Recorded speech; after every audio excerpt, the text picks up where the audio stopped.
یہ بھی 5 جمادی الاولیٰ be be کی ولادت تھی جناب زینب کبریٰ سلام علیہ۔ میں نے بھی اسی سال ایک روایت پہلے بھی پڑھی تھی لیکن اس سال دوبارہ دیکھی، مرحوم سید کاظم القزوینی نے لکھی ہے کہ جب پیغمبر اسلام تشریف لائے نا تو آپ نے فوراً جناب زینب کو اپنی آغوش میں لیا، تو جناب زہرا نے دیکھا کہ پیغمبر بہت زیادہ چوم رہے ہیں کلائیوں کو۔ اگر دیکھ سکے تو میرے تک دیکھیے گا، روایت کے الفاظ سے کہ پیغمبر نے اپنا رخسار جناب زینب کے رخسار پہ رکھا اور بلند آواز سے رونے لگے۔ جب رونے لگے تو جناب سیدہ سرحانے گیا، بابا جان کیا بات ہے اتنا رو رہے ہیں؟ کہا بیٹی کل یہی میری نواسی اتنے مصائب سے گزرے گی کہ ایسے ایسے دربار ہوں گے بازار ہوں گے، میری یہ نواسی بڑے مصائب سے گزرے گی۔ ہیا ام المصائب، بہرحال وہاں پہ مختلف الفاظ ہیں جو مختلف علماء نے لکھے ہیں کہ یہ ام المصائب قرار پائیں گی۔ میں آج چند جملے صرف مصائب کے پیش کرنا چاہتا ہوں جناب زینب کبریٰ کے جو جناب سیدہ سے مربوط ہیں۔ دونوں ماں بیٹیاں دربار میں گئی ہیں لیکن فرق ہے ماں صحابی کے دربار میں گئی ہے، بیٹی شرابی کے دربار میں گئی ہے۔ اور جانتے شرابی کے دربار کیسا تھا؟ صحابی کے دربار سے ماں بوڑھی ہو کے واپس آئیں، اب سوچئے شرابی کا دربار کیسا ہوگا۔ مولا سجاد فرماتے ہیں کہ میری پھپھیاں جب شام سے واپس آئی تھی تو کوئی بی بی پہچانی نہیں جا رہی تھی، کسی بی بی کو بھی جب گھر کی کوئی خاتون دیکھتی تھی تو پہچانتی نہیں تھی۔ شاید دھوپ میں رنگ بدل گئے ہوں گے، شاید زندان میں تازیانے لگنے سے۔ عجیب و غریب کیفیت ہوتی ہے نا، وہ جو بیبیاں سختیوں کی عادی نہ ہوں، وہ بیبیاں جو سایہ رسالت میں پلی ہوں، علی کی ولایت کے سائے میں پلی ہوں، سیدہ کی چادر تلے پلی ہوں، انہیں عادت نہیں تھی بازاروں کی درباروں کی۔ میں ایک جملہ بس ایک روایت پڑھنا چاہتا ہوں، میرے ساتھ چلتے رہے گا، کوئی بخل نہ کرے، آج رونے میں پہلی شب ہے۔ اب یہ روایت پیش کر رہا ہوں وہی مرحوم قزوینی کی کتاب سے بھی، ریاض القدس میں بھی ہے، سوگنامہ آل محمد میں بھی ہے کہ جب جناب زینب کبریٰ پہنچی دربار یزید میں تو ایک مرتبہ دور سے جناب زینب کی نظر پڑی کہ کوئی تخت پہ بی بی کھڑی ہے۔ بی بی نے فوراً دور سے دیکھ کے پہچان لیا، دربار بہت بڑا ہے، جب آپ شام زیارات پہ جائیں گے تو آپ دیکھیں گے بہت بڑا دربار۔ پھر بھی جناب زینب نے پہچان لیا، فوراً جناب ام کلثوم سے کہا، ام کلثوم پہچانا سامنے کون ہے؟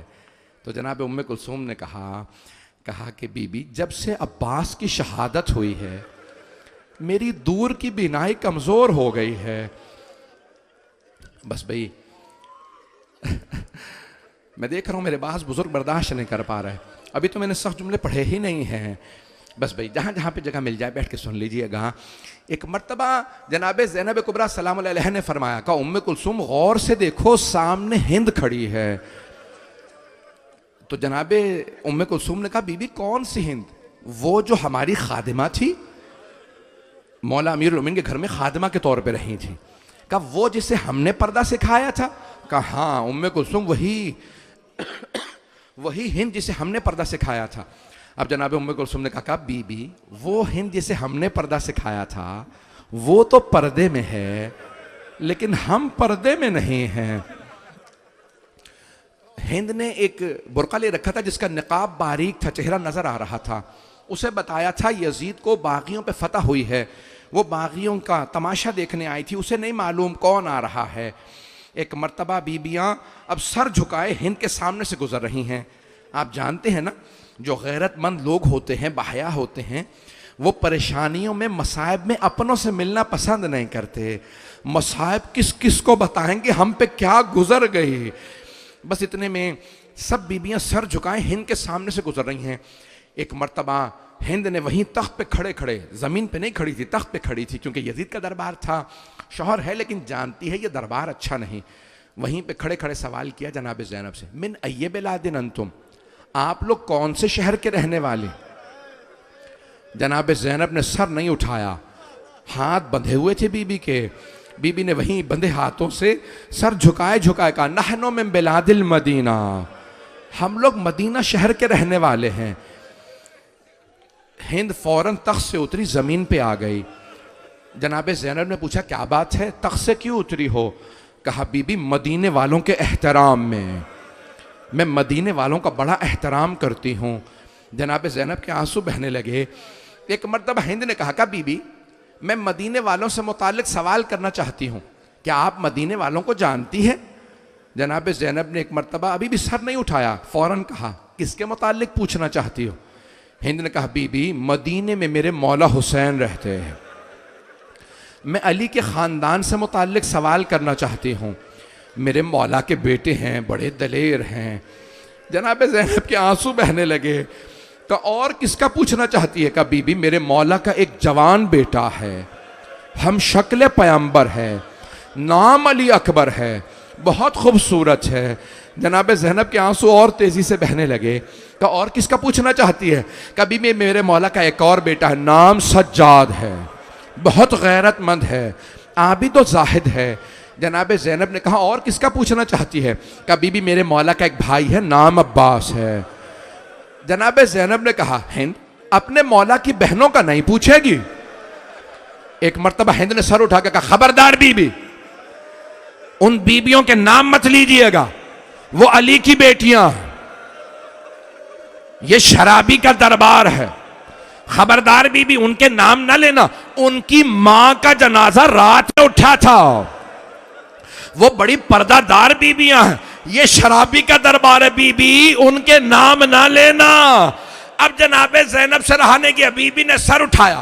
ایک مرتبہ کا ہند غور سے دیکھ, میں زینب ہوں, یہ میرے ساتھ ام کلثوم, وہ رباب, وہ سکینہ, وہ رقیہ. ایک مرتبہ ہند رونے لگی. کہا بی بی اتنا سب کچھ ہو گیا, عباس کہاں تھا؟ جناب زینب نے کہا ہند سامنے دیکھ, وہ جو سر رکھے ہیں, پہلا سر حسین کا, ساتھ میں علی اکبر, وہ جو سر ہے وہ عباس کا, وہ جو قیدی بیٹھا ہے وہ سجاد ہے, وہ بچہ محمد باقر ہے.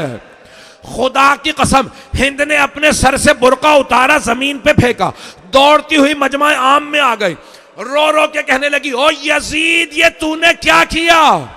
یہ نبی کی نواسیاں, یہ علی کی بیٹیاں, ان کی ماں کا جنازہ رات میں اٹھا تھا. یزید اٹھا اپنے تخت سے, اپنی عبا اتاری, ہند کے سر پہ رکھی, اور ایک مرتبہ کہنے لگا ہند دیکھتی نہیں نامحرموں کا مجمع ہے, تو بغیر چادر کے نامحرموں میں آ گئی. ہند نے یزید کی عبا اتار کے زمین پہ پھینکی. کہا او یزید جنہوں نے ہمیں پردہ سکھایا, تو ان بیبیوں کو مجمع عام میں لے آیا. الا لعنت اللہ علی القوم الظالمین.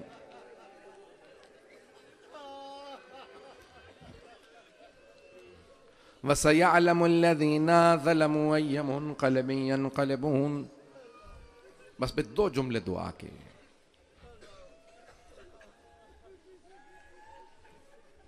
ہاتھوں کو بلند کیجئے گا. میں دیکھ رہا ہوں میرے بعض بزرگ برداشت نہیں کر پا رہے. صرف ایک ہی سوال کروں گا. آپ شام میں نہیں تھے, آپ نے صرف سنا ہے, مولا سجاد نے دیکھا تھا, اسی لیے پھر پوری زندگی روتے رہے. اور جب بھی کسی نے سوال کیا مولا کب تک گریہ کیجئے گا, مولا نے ہمیشہ یہی کہا تم نے انصاف نہیں کیا. نبی یعقوب کا ایک بیٹا یوسف آنکھوں سے دور ہوا تھا, 11 سامنے تھے, انہوں نے رو رو کے آنکھیں گوا دی تھی. میرے 18 یوسف ایک دن میں مارے گئے. کہا لیکن مولا شہادت تو آپ کی میراث ہے. مولا نے کہا ہاں منہال شہادت ہماری میراث ہے, لیکن کیا ماؤں بہنوں کے ساتھ, پھپھیوں کے ساتھ بازاروں میں جانا, درباروں میں جانا, یہ بھی ہماری میراث ہے. پروردگارا جناب سیدہ سلام اللہ علیہ کی بارگاہ میں پرسہ دیتے ہیں ان کی بیٹیوں کا. پروردگارا ان کی پوتیوں کا پرسہ دیتے ہیں. جناب سیدہ قبول فرمائے. پروردگارہ صاحب الزمان کا ظہور دیکھنا نصیب فرما. دشمنان اہل بیت کو نیست و نابود فرما. پروردگارہ سارے باطل جمع ہو گئے ہیں اسلام کے مقابلے میں, تشیع کے مقابلے میں. آج ہندوستان میں, کشمیر میں, افغانستان میں, عراق میں, ایران میں, شام میں, بحرین میں, فلسطین میں, یمن میں, نائجیریا میں, برما میں, ہر جگہ حالات خراب ہے. خود پاکستان میں پروردگارہ ان سارے باطلوں کو نابود فرما.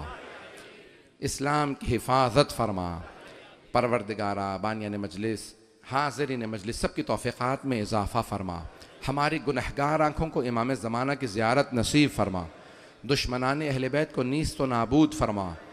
پروردگارہ نہ جانے ان سب کو ائمہ علیہ السلام کے حرم سے کیا تکلیف ہے۔ آج سب ہمیں دھمکیاں دیتے ہیں کہ تمہارے ائمہ علیہ السلام کے حرم کو زد پہ لائیں گے۔ پروردگارہ جو بھی محمد و آل محمد کے زیارت گاہوں کو میلی نگاہ سے دیکھیں انہیں غارت فرما۔ پروردگارہ ہمارے مقامات مقدسہ کی حفاظت فرما۔ پروردگارہ جناب سیدہ کی قبر کی دوبارہ تعمیر ہوتا دیکھنا نصیب فرما۔ جنت البقیع دوبارہ تعمیر ہوتا دیکھنا نصیب فرما۔ پروردگارہ دنیا میں حالات خراب ہے، سب کی حفاظت فرما۔ جو ہاتھ بلند ہیں کسی کو رد نہ فرما۔ بے اولادوں کو اولاد عنایت فرما۔ مقروضوں کے قرضے ادا فرما۔